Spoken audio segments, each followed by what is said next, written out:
السلام علیکم دوستوں، میں ہوں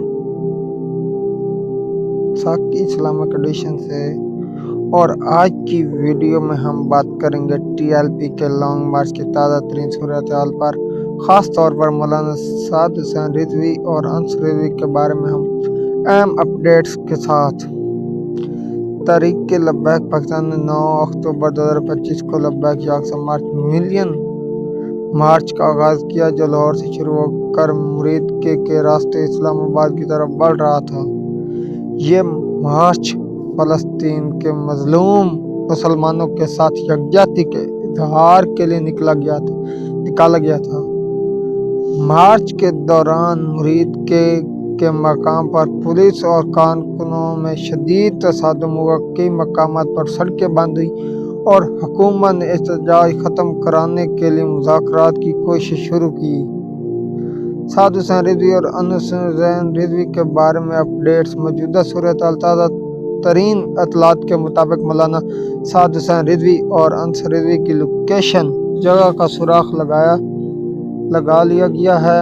ذرائع کے مطابق پولیس نے ان دونوں کے خلاف بڑے پیمانے پر ایف آئی آر درج کی ہے، جس میں تقریباً 3500 سے زائد کارکنان کو بھی شامل کیا گیا ہے۔ ان مقدمات میں دہشت گردی، سرکاری املاک کو نقصان پہنچانے اور پولیس پر حملہ جیسے سنگین الزامات شامل ہیں۔ گرفتاریوں کی خبریں: ابھی تک سعد حسین رضوی پولیس کی حراست میں نہیں ہیں، مگر ذرائع کے مطابق ان کی گرفتاری کسی بھی وقت ممکن ہے۔ حکومتی ذرائع نے یہ بھی بتایا ہے کہ سعد رضوی اور انصر رضوی کو خود کو قانون کے حوالے کرنے کی ہدایت کی گئی ہے، تاکہ ان کی طبیعت اور علاج ممکن بنایا جا سکے۔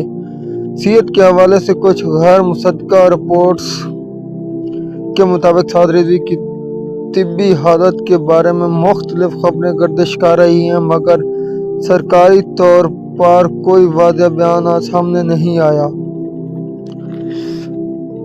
اس تمام صورتحال کا اثر: اگر سعد حسین رضوی یا انصر حسین رضوی کو گرفتار کر لیا جاتا ہے تو ٹی ایل پی کی قیادت وقتی طور پر کمزور ہو سکتی ہے۔ اس مارچ میں احتجاج کی رفتار پر بھی اثر پڑے گا۔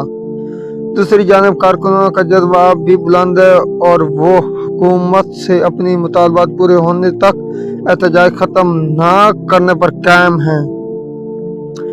دوستو، یہ تھی آج کی مکمل تازہ update T L P long march اور سعد حسین رضوی اور انصر حسین رضوی کے حوالے سے۔ جیسے ہی مزید خبریں آئیں گی ہم آپ کو تک سب سے پہلے پہنچائیں گے۔ اگر آپ چاہتے ہیں کہ میں ایسی موضوع پر ویڈیو کے لیے